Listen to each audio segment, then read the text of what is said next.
오늘 우리에게 주신 하나님의 말씀은 사도행전 13장 1절에서 3절 말씀입니다. 사도행전 13장 1절에서 3절까지의 말씀, 우리 다 함께 자리에서 일어나서 하나님께서 오늘 내게 주신 말씀으로 함께 받도록 하겠습니다. 안디옥 교회에 선지자들과 교사들이 있으니 곧 바나바와 니게르라 하는 시므온과 구레네 사람 루기오와 분봉왕 헤롯의 젖동생 마나엔과 및 사울이라. 주를 섬겨 금식할 때에 성령이 이르시되 내가 불러 시키는 일을 위하여 바나바와 사울을 따로 세우라 하시니, 함께 읽겠습니다. 이에 금식하며 기도하고 두 사람에게 안수하여 보내니라. 아멘. 자리에 앉겠습니다. 우리 서로 축복하며 함께 인사 나누실까요? 잘 오셨습니다. 주 안에서 축복합니다. 주 안에서 형통하십시오. 네. 인사하는 모습이 참 좋습니다, 여러분. 정말로 잘 오셨습니다. 오늘 오신 사랑하는 귀한 성도님들 주 안에서 형통하시고 복되시길 바라며, 또 가정에서 예배하시고 해외에서 예배하시는 우리 모든 성도들에게도 하나님께서 주시는 은혜와 평강의 축복이 함께 하시길 바라며, 또 이 자리에 앉아서, 그러니까 온라인으로 자리에 앉아서 함께 예배에 참석하시는 모든 분들 정말로 잘 하셨고 또 예배 가운데에 잘 오셨습니다. 오늘도 우리 가운데 주실 은혜를 기대하는 귀한 시간 되기를 소망합니다. 우리 한번 따라서 해볼까요? 우리가 꿈꾸는 교회. 우리가 꿈꾸는 교회. 많은 교회들이 세워질 때에 우리가 꿈꾸는 교회는 어떠한 교회여야 하는가, 우리가 생각하는 교회는 어떠한 교회여야 하는가, 그것들을 고민할 때에 오늘 아마 사도행전 13장에 있는 이 말씀을 통하여서 많은 교회들이 세워지지 않았을까라는 생각을 하게 되며, 더불어서 우리 물된 동산교회도 이 안디옥 교회의 모범을 따라서 우리가 꿈꾸는 교회로 세워진 줄 믿습니다. 오늘 저에게도 또 우리 함께하는 우리 모든 성도들에게도 오늘 이 사도행전 13장의 말씀이 우리가 꿈꾸는 교회, 우리 물된 동산교회가 지향해야 하는 교회가 어떠한 교회인지를 함께 말씀을 통하여서 살피며 은혜 받는 귀한 시간 되기를 소망합니다. 사도행전의 주제 말씀을 생각한다면 아마도 단연코 사도행전 28장 말씀 가운데에 그 말씀은 가장 큰 요절이 되는 사도행전 1장 8절 말씀이 되리라고 여겨집니다. 사도행전 1장 8절 말씀, 여러분 혹시 기억하십니까? 한번 같이 읽어볼까요? 시작. 오직 성령이 너희에게 임하시면 너희가 권능을 받고 예루살렘과 온 유대와 사마리아와 땅끝까지 이르러 내 증인이 되리라 하시니라. 아멘. 바로 이 말씀을 기초로 하여서 교회가 세워지고, 또 세워진 교회들은 이 말씀을 기초로 하여서 하나님의 교회를 세워나갈 뿐만 아니라 귀한 사역들을 이어나가는 줄 믿습니다. 이 말씀은 사도행전 28장 전체를 통틀어서 이루어졌고, 또한 지금 이 순간 가운데도 이 말씀을 통하여서 하나님의 복음은 이루어지고 있으며, 앞으로도 이 복음의 말씀을 통하여서 주 오실 그날까지 말씀은 계속해서 이루어질 줄 믿습니다. 아멘이십니까? 그래서 우리가 이 말씀을 주제 말씀이라고 하기도 하고, 또 이 말씀을 우리가 요절 말씀으로 이야기를 하는데, 복음서에서 사도행전 1장 8절 말씀을 통하여서 밝히는 대로 복음은 점진적으로 확장되어 가는 것을 보게 됩니다. 먼저 어디에서 시작이 되었습니까? 예루살렘으로부터 복음이 시작이 되었죠. 그리고 예루살렘을 중심으로 하여서 온 유다 전 지역 가운데에 복음이 증거되게 되어졌고, 그리고 그 이후에는 사마리아, 그러니까 혼혈 민족이지만은 유대 민족과 함께 혈통적으로 조금 같은 혈통을 갖고는 있지만은 서로 인정하고 싶지도 않고 인정하지 않는 사마리아, 그리고 이미 그곳부터는 이방인이나 다름없는 그런 지역입니다. 그래도 어쨌든 사마리아는 혼혈 민족이라고 하지만은 이제 사마리아를 뛰어넘어서 이 안디옥에 이르기까지, 그리고 땅 끝에 이르기까지 점차적으로 복음이 확산되어져 가는 과정을 보여주는데요, 바로 이것이 이방 선교의 내용이라고 할 수 있습니다. 사도행전 13장은 유대인을 향한, 이방인을 향한 선교, 그러니까 유대에서 시작된 선교가 이방인들에게로 향하는 그 선교를 보여주는데, 복음의 불길이 유대인에게로부터 시작되어서 그 불길이 점차 확산되어지는데, 마치 들판의 그 들불처럼 그렇게 활활 타오르듯이 확산되는 그런 경향성을 우리에게 보여주었고, 이방 세계로 번져나가게 되었습니다. 이번에 산불로 인하여서 굉장히 많이 고생을 했었죠. 그리고 우리나라에서 최근에 한 20여 년 이상 동안 일어났던 산불 가운데에 가장 크고 가장 오랜 시간 동안 퍼졌던 그런 산불이라고 해서 안타까움을 금할 길이 없습니다마는, 마치 이 복음의 불길이 그런 들불이 퍼져나가듯이 퍼져나갔는데, 산불은 어찌해서든지 불을 끄게 됩니다. 여러분, 그리고 또 마지막에 지난주 주일날 비가 이렇게 한 번 왔었잖아요. 그래서 비가 오고 나서 더 많이 이렇게 비가 오므로 인하여서 산불이 꺼지게 되어지고, 지난 그저께 이렇게 눈이 좀 많이 오게 됐는데, 그 일로 인하여서 이제 더 산불 올 걱정들은 없다라고 해서 이렇게 주민들이 안심하는 모습을 보게 되었는데, 이 복음의 불길은 인위적으로 타오르게 할 수도 없고 인위적으로 꺼트릴 수 있는 그런 방법도 없습니다. 왜 그러는가? 이 불길은 인간의 흠에 의해서 진행되었던 것이 아니라, 사도행전 11장의 말씀을 통하여서 말씀하셨던 것처럼 이 복음의 불길이 어떻게 진행이 되었는가?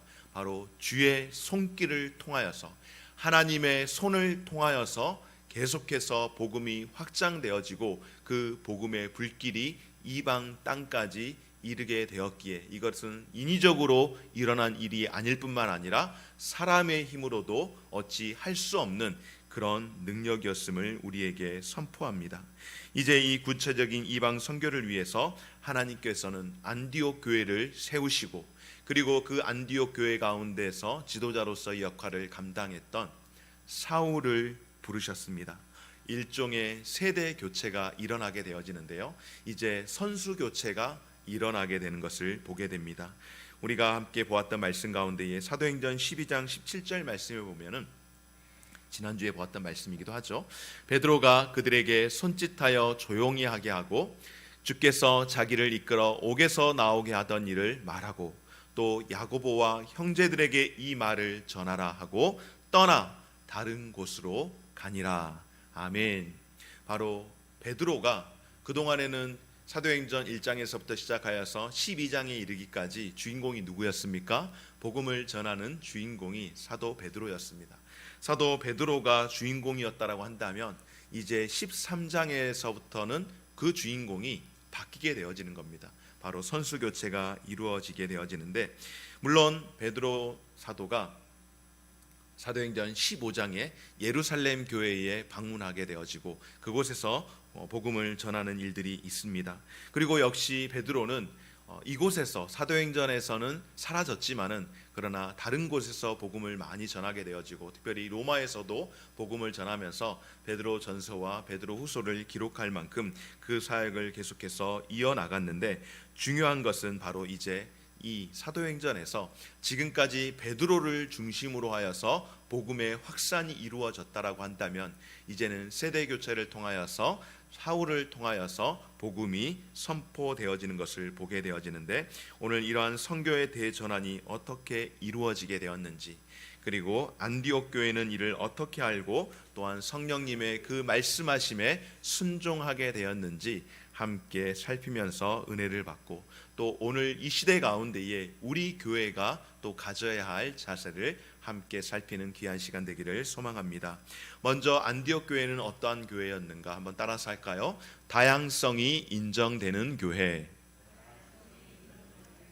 그렇습니다, 여러분. 안디옥 교회는 어떤 교회였는가 하면은 다양함이 참 많은 교회였는데, 이 다양함이 많은, 다양성이 많은 그 교회 가운데서 그 다양함을 다 인정하면서 세워져 나아갔던 교회입니다. 교회라고 하는 공동체는 모두가 다릅니다. 제가 언젠가도 말씀을 드렸던 것처럼 교회 성도가 10명이 있으면 그 교회가 10개라고 생각하시면 되는 겁니다. 교회 성도가 100명이 있으면 그 교회 안에 교회가 100개가 있다라고 생각하면 되는 겁니다. 쉽게 말해서 교회는 그만큼 다양성을 가지고 있다라고 하는 것이죠. 그런데 100개가 있고 10개가 있는데 그 100개와 10개가 하나로 합쳐지지 못하면은 절대로 교회는 설 수가 없겠죠. 100개 아니라 1000개가 있을지라도 예수 그리스도의 그 십자가의 복음에 묶여 있게 되어지면은 다양하지만은 그 다양성을 인정하면서도 그 교회 안에서는 폭발력을 갖는 그런 큰 힘을 갖게 될 줄 믿습니다. 바라기는 우리 물된 동산교회가 그런 교회, 그런 은혜로운 교회, 그런 복된 교회가 되어지기를 주의 이름으로 축원합니다. 사랑하는 여러분, 하나님께서 이방인 선교를 위한 기지로 왜 안디옥 교회를 선택을 하셨을까? 사도행전 11장에 보면은 이미 안디옥 교회에 대한 소개가 나옵니다. 그 소개를 통하여서 이야기되어지는 것은 무엇인가 하면은 안디옥 교회는 유대인들만 있는 곳이 아니고 물론 흩어진 유대인들이 세운 교회이지만은 그러나 그 가운데에는 유대인을 중심으로 한 공동체가 아니라 유대인 외에 헬라인이라 그 외에 여러 많은 이방인들을 중심으로 하여서 세워진 교회가 안디옥 교회였다라고 이야기하며 다양한 사람들이 모였다라고 이야기합니다. 지리적으로 이 안디옥이라고 하는 지역은 수리아의 수도이기도 합니다. 시리아 땅의 수도로서 가장 큰 도시였던 로마와 알렉산드리아와 그리고 안디옥, 이 지역이 한 3대 도시, 그 당시에 그 지역 가운데에 3대 도시가 될 만큼 안디옥이라고 하는 지역은 무역의 중심지가 되었습니다.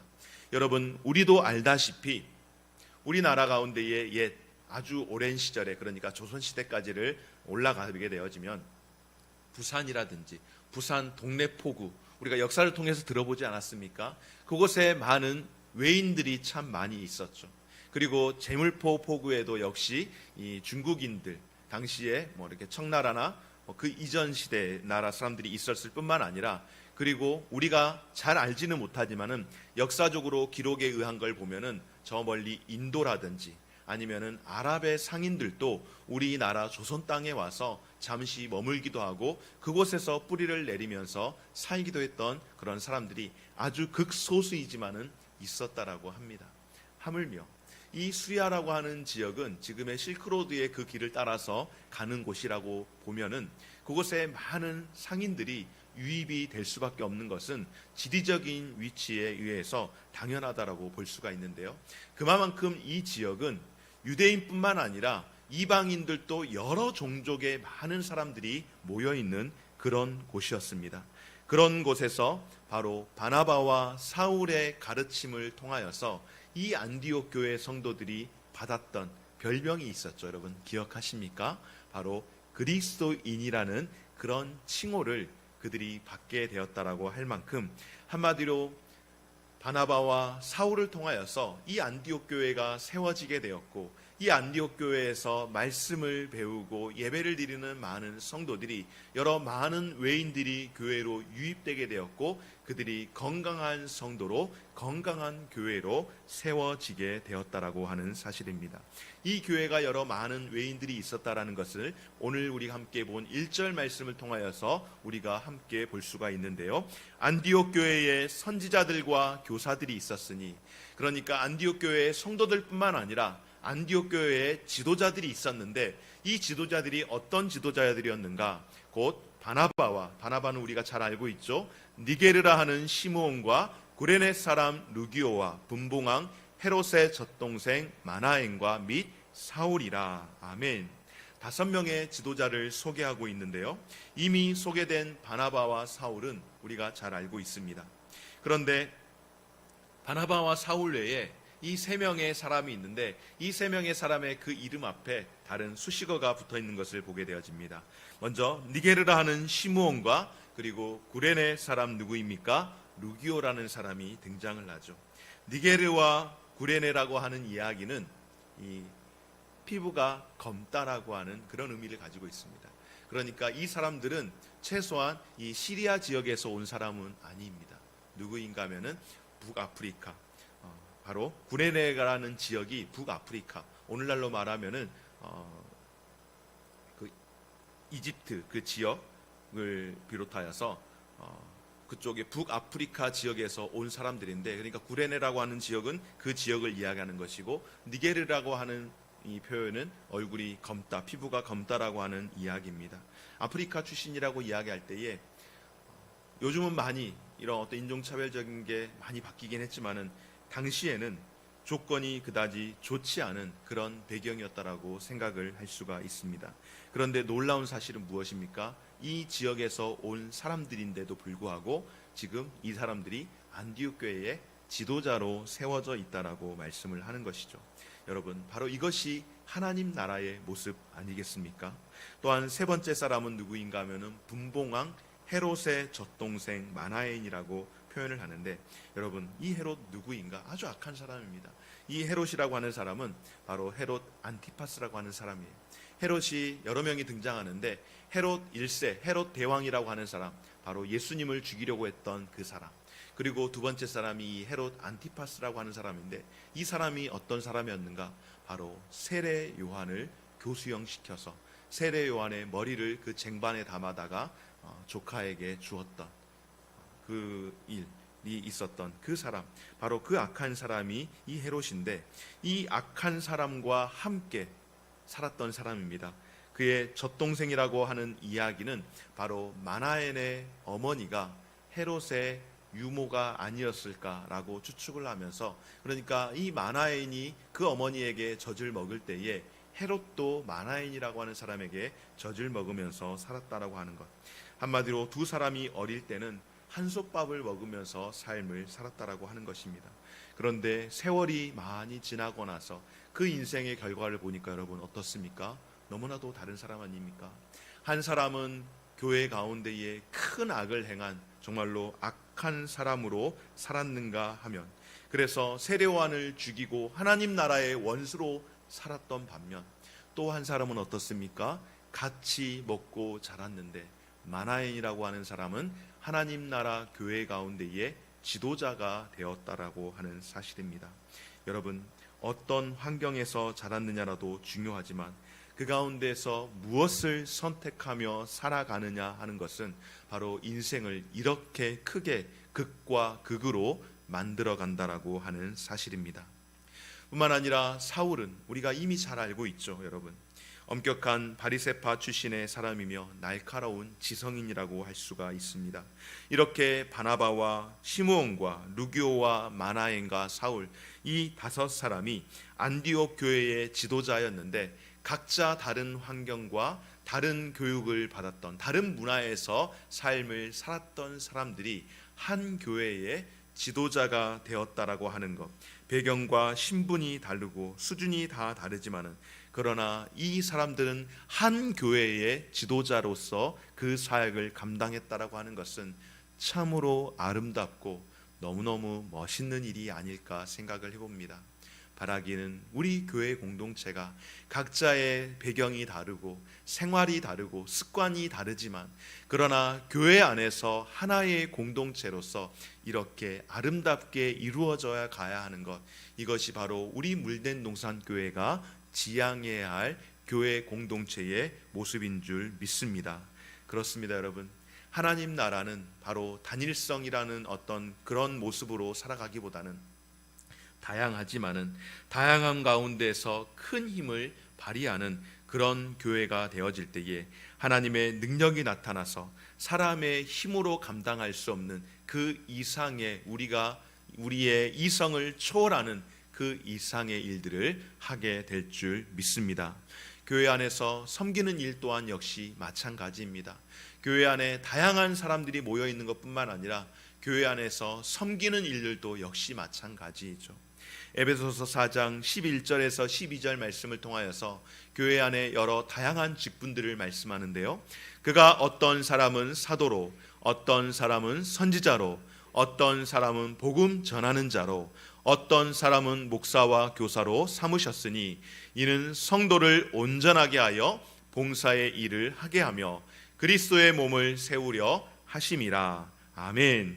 여러분, 모두 다 목사가 되어지면, 오늘 여기에 있는 모든 성도님들이 다 목사가 되어져서 함께 다 같이 말씀을 한 5분씩 같이 나눠서 전하면 말씀을 들을 사람이 없잖아요. 모두 다 목사가 될 수는 없는 것 아니겠습니까? 모두 다 선지자가 되는 수는 또한 없습니다. 모두 다 가르치는 자가 될 수도 없죠. 모두 다 가르치는 자가 되겠다라고 이야기하고, 모두 다 목사가 되겠다라고 이야기하고, 모두 다 선지자가 되겠다라고 이야기를 한다면 그 공동체는 어딘가 비정상적으로 비대해지는 그런 공동체가 되지 않겠습니까?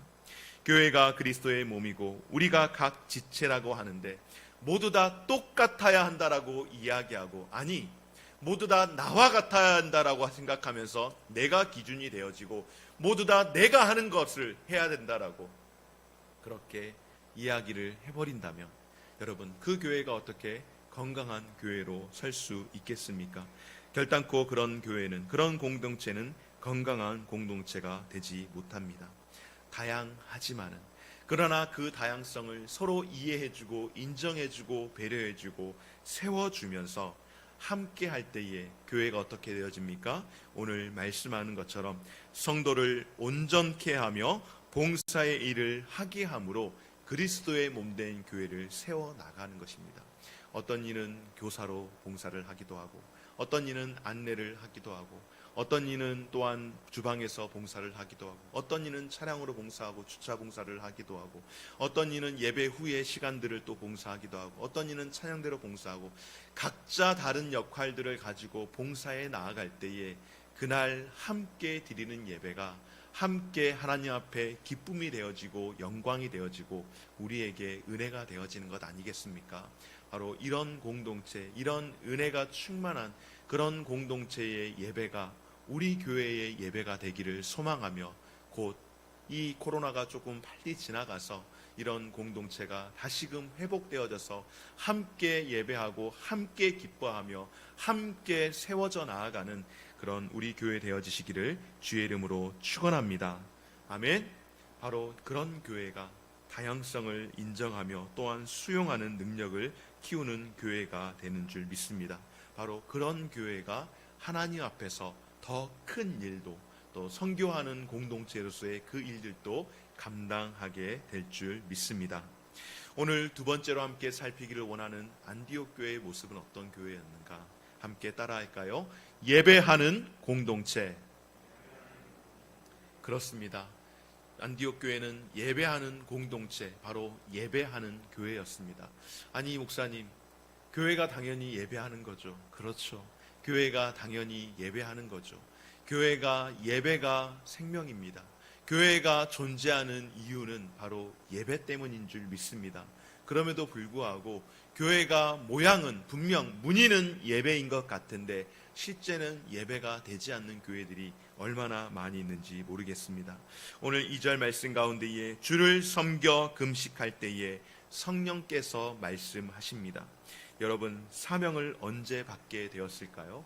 바로 주를 섬길 때에, 주를 섬겨 금식할 때에 교회가 하나님께서 부여하시는 일을 받게 됨을 보게 됩니다.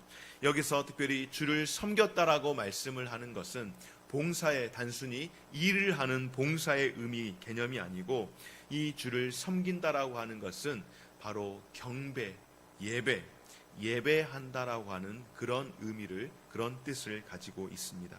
그러니까 우리가 예배를 드리는 시간은 1차적으로 여러분, 우리가 예배를 드릴 때에 우리가 은혜를 받기 위해서 예배를 드리는 것이 아님을 기억하십시오. 우리가 예배를 드리는 것은 무엇인가? 1차적으로 주님을 섬기는 일이 바로 우리가 드리는 예배가 되는 줄 믿습니다. 우리가 예배를 드리는 것은 내가 뭘 원해서, 내가 뭘 원하는 것을 찾기 위해서, 얻기 위해서가 아니라 하나님 앞에 예배를 드리는 1차적인 목적은 주를 섬기는 시간인 줄 믿습니다. 그러므로 교회 공동체의 모임의 가장 큰 핵심은 예배가 되어야 한다라는 사실입니다. 그 무엇보다도 예배보다 우선할 수는 없음을 우리가 기억했으면 좋겠습니다. 여러분, 이것이 바로 신앙의 원리라고 할 수 있는데요, 내가 섬김으로 인하여서 은혜를 받는 것이 아니라, 여러분 어떻습니까?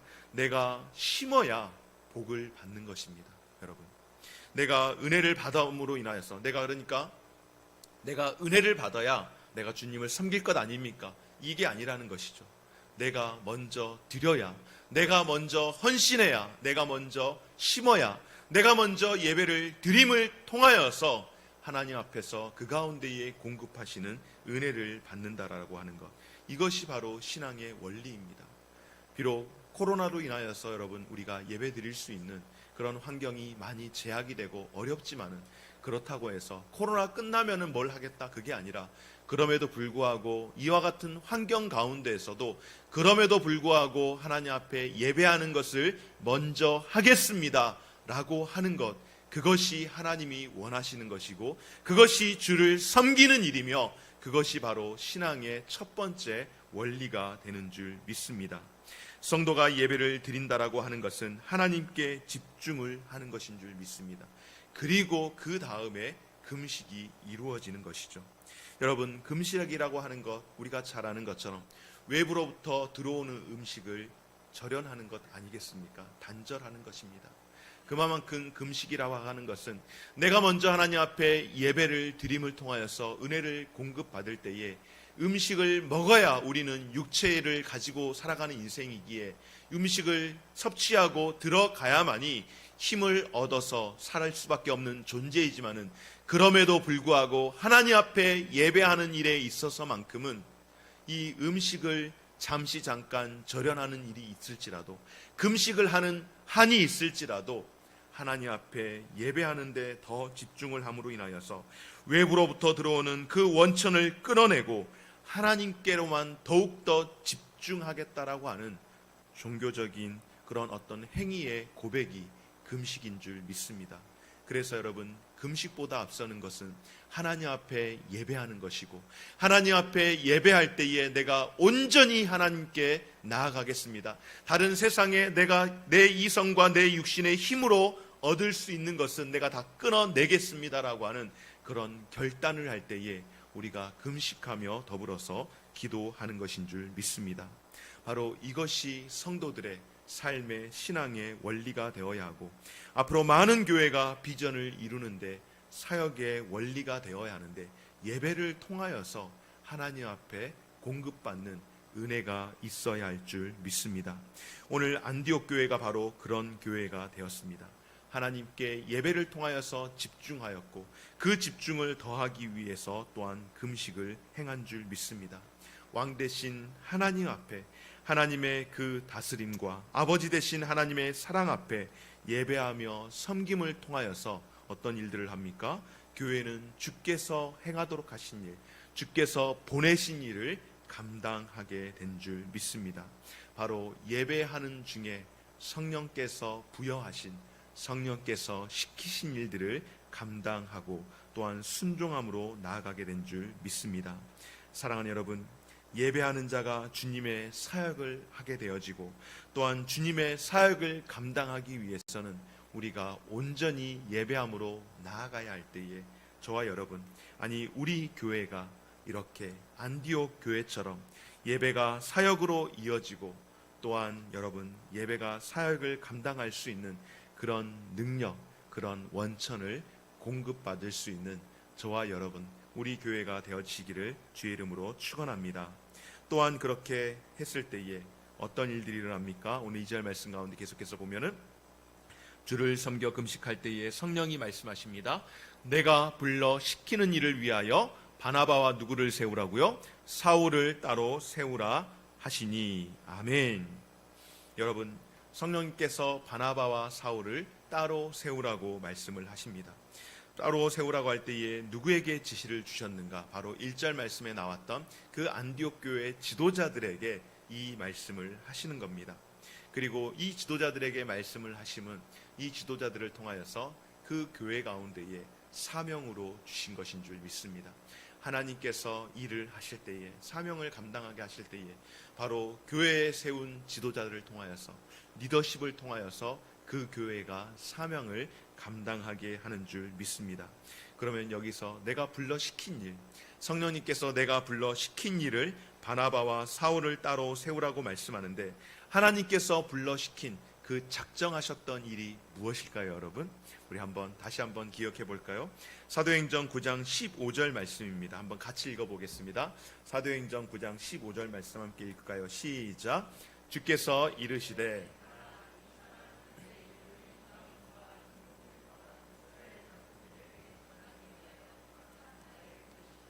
아멘. 바로 내가 불러 시킨 일, 그 일이 어떤 일인가 하면은 하나님께서 사울이 다메섹에 갈 때에, 다메섹을 가는 동안 그리스도인들을 잡아 죽이기 위해서 가는 그 일들이 있지 않았습니까? 그때에 예수님을 만나게 되어지고 그가 앞을 보지 못하고 직가라고 하는 곳에 머물러 있을 때에 성령님께서 아나니아라는 사람을 불러 세우십니다. 지금 곧 직가라고 하는 곳에 가면은 사울이 있을 거다 라고 말씀을 하시니까 아나니아가 어때요? 사울은 익히 들어서 알고 있는 거예요. 그가 어떤 자인지 너무너무나도 잘 알고 있는 거예요. 하나님, 그가 어떤 자인지 모르셔서 그에게 가라고 말씀하시는 겁니까? 라고 말씀할 때에 아니다. 이 사람은 내 이름을 위하여 이방인과 임금들과 이스라엘 자손들에게 전하기 위하여 택한 나의 그릇이다 라고 말씀을 하시는 겁니다. 아나니아가 사울 그 사람은 너무나도 무서운 사람이라 갈 수 없다라고 할 때에, 거부할 때에 하나님께서 맡긴 일이 바로 그에게 있다라고 말씀하시며 하나님께서 이미 오래전에 사울을 부르실 때에 사울은 어떤 도구로 사용하실 것인지에 대해서 미리 예비하셨던 그 사명입니다. 이방인의 복음을 전하는 것, 개인적인 사명이면서 또 이 안디옥 교회의 사명이라고 오늘 성령님께서 말씀하신 줄 믿습니다. 사랑하는 여러분, 우리가 선교하는 이유는 하나님께서 한 개인을 부르시고 그리고 그 개인을 부르셔서 사용하실 때에 그 사명을 그 개인을 통하여서 교회에 허락해 주시고 그 교회를 통하여서 이 개인에게 부여해 주신 사명을 감당하도록 하시는 줄 믿습니다. 그래서 교회적으로 사람을 키우고 훈련을 하며 사람을 보내는 겁니다. 그래서 할 수만 있다면 교회는 사람을 키워서 선교사를 세워 보내는 것입니다. 그런데 모든 교회들이 다 그렇게 할 수는 없지 않겠습니까? 그렇지 못하더라도 우리가 어떻게 합니까? 선교를 할 때에 협력하면서 선교 사역을 감당을 하는 것입니다. 교회가, 개교회가, 지교회가 한 사람을 세워서 선교사로 세울 수는 없지만은, 그러나 하나님께서 한 사람을 불러서 그 사람을 세워서 보내실 때에 교회를 통하여서 일을 행한다라고 하실 때에 한 교회가 할 수 없다면 어떻습니까? 여러 많은 교회들을 통하여서 한 명의 선교사를 세워서 보내는 사역을 감당하게 한다라고 하는 것입니다. 하나님께서 개인을 부르시지만 결코 선교 사역이라고 하는 것은 여러분 개인이 할 수 없는 것이죠. 바로 하나님께서 사울이라고 하는 그 개인을 불렀지만은 사울이라고 하는 사람이 홀로 할 수 없었기에 안디옥 교회라고 하는 교회를 통하여서 사울을 섬기게 했고, 그 이후로도 수많은 교회를 통하여서 에베소 교회를 통하여서 빌립보 교회를 통하여서 데살로니가 있는 교회를 통하여서 또한 어떻습니까? 여러분 여러 고린도 교회를 통하여서 여러 수많은 교회들을 통하여서 이 사울이 그 선교 사역을 감당하도록 해 나가신 줄 믿습니다.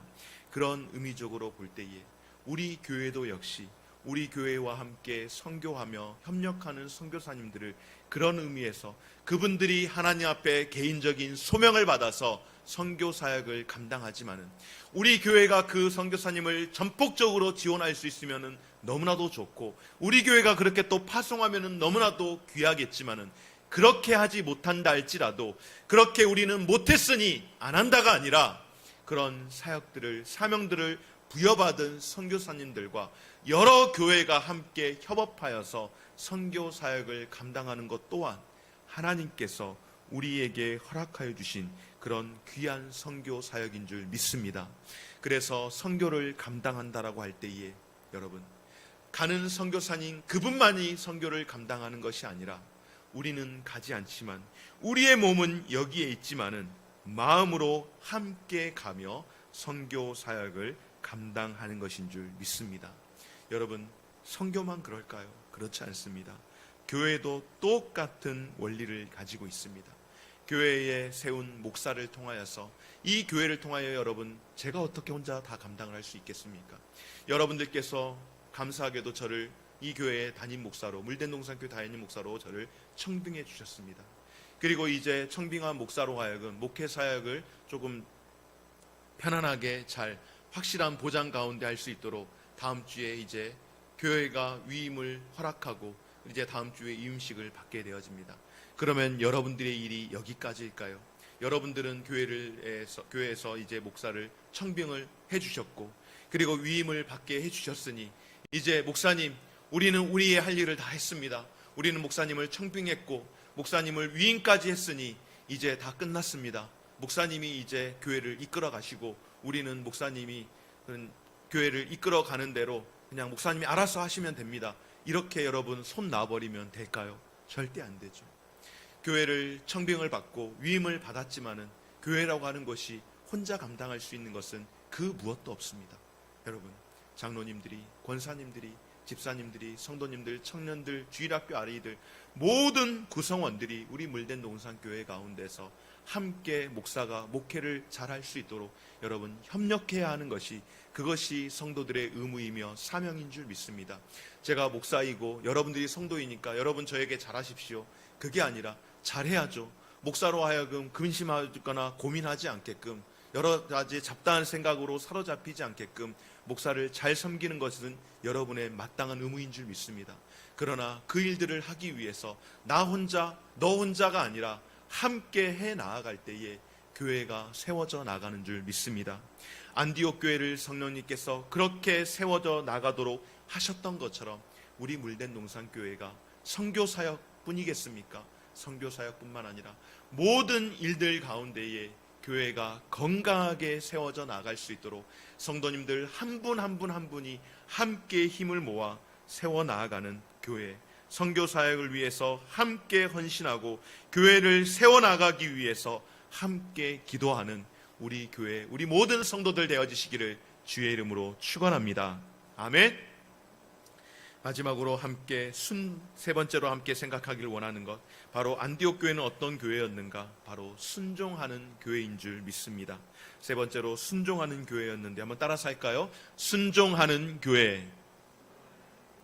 우리 교회가 하나님의 말씀 앞에 그렇게 순종하기를 간절히 소망합니다. 이에 금식하며 기도하고 두 사람에게 안수하여 보내니라. 아멘. 2절의 말씀은 금식하며 기도할 때에, 주를 섬겨 금식할 때에, 그것은 바로 예배를 위한 금식이었다라고 한다면, 바로 오늘 여기 3절에서의 말씀의 금식은 성령님의 말씀 가운데에, 그 부르심의 말씀 가운데에 순종하기 위한 금식인 줄 믿습니다. 바나바와 사울을 따로 세우라고 하는 그 명령에 무엇을 세우고 어떻게 구분하라고 하는 구체적인 내용이 없습니다. 그냥 바나바와 사울을 따로 세우라고만 말씀을 합니다. 그리고 그들을 보내라고 말씀을 하죠. 여러분, 하나님께서 아브라함을 부르셨습니다. 창세기 12장에 보면은 1절 말씀 가운데 이렇게 말씀하시죠. 여호와께서 아브라함에게 이르시되 너는 너의 고향과 친척과 아버지의 집을 떠나 내가 내게 보여줄 땅으로 가라. 아멘. 하나님께서 아브라함에게 부르셔서 아브라함을 부르시고 아브라함에게 이제 가라라고 하는 그 사명을 주실 때에 아브라함에게 먼저 자, 하늘을 보아라 라고 말씀하시면서 자, 그림을 펼쳐놓고서 요즘처럼 아름다운 화면을 가지고 내가 너를 이렇게 만들어 줄 거야 라고 말씀하면서 아브라함을 보내지 않으셨습니다. 아브라함을 보내실 때에 내가 너에게 보여줄 땅으로, 보여준 땅이 아니라 아직 보여준 땅은 없습니다. 내가 너에게 보여줄 터이니 그 약속 믿고 가라고 말씀하면서 일단은 떠나면 내가 보여주겠다라고 그렇게 말씀을 하신 겁니다. 처음부터 보여주시지 않았습니다. 아브라함이 하늘을 바라보면서 저 하늘에 있는 별들을 보아라 아브라함아 라고 하나님이 말씀하셨던 것은 훨씬 그 이후의 시간입니다. 여러분, 무슨 말씀일까요? 바나바와 사울을 따로 세우라는 것도 마찬가지입니다. 성령께서 시키실 일이 있다라고 말씀하셨지만은 그들을 어떻게 시키고 어떤 일을 맡기실 건지에 대한 구체적인 일은 없었습니다. 구체적인 계획이 없었기에 이들이 해야 할 일이 무엇이었는가? 하나님께서 성령을 통하여서 따로 세우라고 하시는 그 말씀 앞에 더 이상의 구체적인 계획이 없으니 어떻게 하는 겁니까? 그들이 금식하며 기도를 하는 것입니다. 금식하며 기도함을 통하여서 하나님의 인도함을 받게 된 줄 믿습니다. 여러분, 하나님께서 우리에게 일을 맡겨주실 때에, 저에게 일을 맡겨주실 때에, 우리 교회에 일을 맡겨주실 때에 한 번의 그림을 쫙 그려가지고 이렇다라고 말씀하시며 너희가 해야 할 일은 이것이다 라고 말씀하시면 얼마나 좋겠습니까마는 하나님께서 그렇게 말씀해 주시지 않습니다. 왜 그럴까요? 그렇게 말씀해 주신다고 해서 우리가 그거 보고 쭉 가는 것도 아닙니다. 사실은 그거 보고 가더라도 여러분 가다가 넘어지는 경우가 수도 없이 많습니다. 하나님 앞에서 끊임없이 쉬지 않고 묻고 또 묻고 기도하면서 금식하면서 하나님의 뜻을 구하면서 나아가도록 그렇게 물을 때에 내가 너를 이끌어 줄게 라고 하며 그 믿음 가지고 따라 나오라고 말씀을 하는 줄 믿습니다. 사랑하는 여러분, 끊임없이 우리가 기도해야 할 이유가 이것인 줄 믿습니다. 사실 당시 안디옥 교회는 이제 막 성장하고 있는 그런 교회입니다. 이제 막 성장하고 있는 교회인데 성령님께서 말씀하시기를 이방인의 선교의 중심이 되라고 그렇게 말씀을 하실 때에, 아니 그런 구체적인 말씀도 없었죠. 이제 막 성장하고 있는 교회에 바나바와 사울을 따로 세우라고 하는 것은 그 교회 지도자들, 아마 이 5명의 지도자들 가운데에 이 2명의 바나바와 사울도 굉장히 많이 놀랐을 터이고 나머지 3사람의 지도자들도 적지 않게 놀랐을 겁니다. 여러분, 만약에 안디옥 교회 같은 그런 교회의 모습으로 지금 우리 교회에서 하나님께서 이렇게 말씀하실 때 여러분, 맞습니다, 하나님의 말씀에 순종하겠습니다 라고 이야기하면 너희 가운데 있는 성도 중에 누구 한 명을 따로 세워라 라고 말씀을 하시면 여러분, 하나님께서 말씀하셨으니까 바로 그 말씀에 순종할 수 있을까요? 아니요, 우린 그렇지 못합니다. 나는 아니야, 네가 가. 나는 직장도 있고 나는 뭣도 있고 아마 이런저런 이유로 우리는 아무것도 아마 못하게 될 겁니다. 아마 이 안디옥 교회는 그런 분위기 아니었을까요? 이제 막 성장하고 있는 교회에 따로 세우라는 말씀을 듣고 충격에 빠졌을지 모릅니다. 본인을 포함한 모두도. 그러나 여러분, 이 일은 성령께서 불러 세우신 일인 줄 믿습니다. 이 일은 성령께서 계획하시고 또한 실행한 일인 줄 믿습니다. 즉, 선교라고 하는 것은, 사역이라고 하는 것은 소수의 선교사들, 소수의 봉사 헌신자들을 통하여서 하는 것이 결단코 아니라는 것을 말씀하는 줄 믿습니다. 여러분, 이 선교라고 하는 것, 이 사역이라고 하는 것, 선교사 소수의 몇 명의 일, 아니면 교회의 몇 사람의 일이 결코 아님을 우리에게 말씀해 주시는 것은, 선교라고 하는 이 일은, 교회에서 사역이라고 하는 이 교회의 일은 바로 성령님께서 하시는 일임을 오늘 우리에게 말씀하는 줄 믿습니다. 그러므로 선교의 주체는 여러분 누구일까요? 사람이 아니라 선교의 주체는 하나님이 하시는 것인 줄 믿습니다. 여러분, 교회의 일의 주체는 사람이 아닙니다. 교회의 일의 주체는 목사가 아니고 중직자가 아니고 어떤 사람 한 개인이 아니라 바로 하나님이신 줄 믿습니다.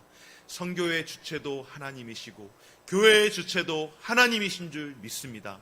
다만 우리는 이 일 가운데에 성령님께서 말씀하실 때에, 또한 성령님의 그 부르신 가운데에 우리가 순종하는 마음으로 헌신하며 따라 나아가는 것, 그것이 바로 선교의 사역이며 또한 교회의 사역이 되는 줄 믿습니다. 우리가 어떤 일을 감당하든지, 그것이 선교의 사역이든 그것이 교회 안에서 있어질 사역이든 그 어떤 사역이든 그 모든 사역의 주체는 성령님이 하신다라는 것, 하나님이 주체가 되신다라는 그 마음 앞에, 그 고백 앞에 저와 여러분들, 우리가 해야 할 일은 그 부르심에 순종하며 나아가는 삶인 줄 믿습니다. 사랑하는 여러분, 말씀을 마치겠습니다. 우리에게 주신 선교 사명, 우리에게 주신 이 교회 안에서의 그 사명, 더욱더 구체적으로 인도함 받을 수 있도록 우리가 함께 기도하는 우리 교회, 우리 모든 성도님들 되십시다. 우리 교회가 그리스도의 종이 되고 그리스도의 그 구원을 땅끝까지 전하는데 그런 도구로 쓰임 받기를 위해서 함께 기도하는 우리 모든 성도들 되어지시기를 주의 이름으로 축원합니다. 그러기 위해서 우리 교회가 다양성을 서로 인정하고 수용함으로써 더욱더 건강한 교회가 되어지고, 또한 무엇보다도 귀한 사역들을 위해서 하나님 앞에 예배보다 우선할 수는 없다라는 것을 기억하며 예배하는 공동체로서 함께 모이기를 간절히 소망할 뿐만 아니라 무엇보다도 말씀하시는 그 말씀 앞에 성령님께서 말씀하시고 주께서 말씀하시고 또한 교회 리더십들을 통하여서 목회자를 통하여서 말씀이 선포되어질 때에 그 말씀 앞에 순종할 수 있는 우리 교회, 우리 성도들 되어지시기를 주의 이름으로 축원합니다. 그런 교회, 또 그렇게 선교하는 그런 교회 되어지시기를 주의 이름으로 축원합니다. 우리 함께 말씀을 기억하시면서 찬송하실 때에 우리 이렇게 찬송했으면 좋겠습니다. 주님, 우리를 사용하여 주옵소서. 우리에게 주신 이 소원, 우리에게 허락하여 주신 이 귀한 믿음의 사역들을 감당할 수 있는 힘과 믿음을 주시되 우리가 그 일을 위해서 쓰임받는 종들이 되게 하여 주시고 그 일 가운데에 귀하게 헌신할 수 있는 믿음의 성도들 될 수 있도록 은혜 베풀어 주옵소서. 주님, 우리를 써 주옵소서. 함께 찬송하겠습니다.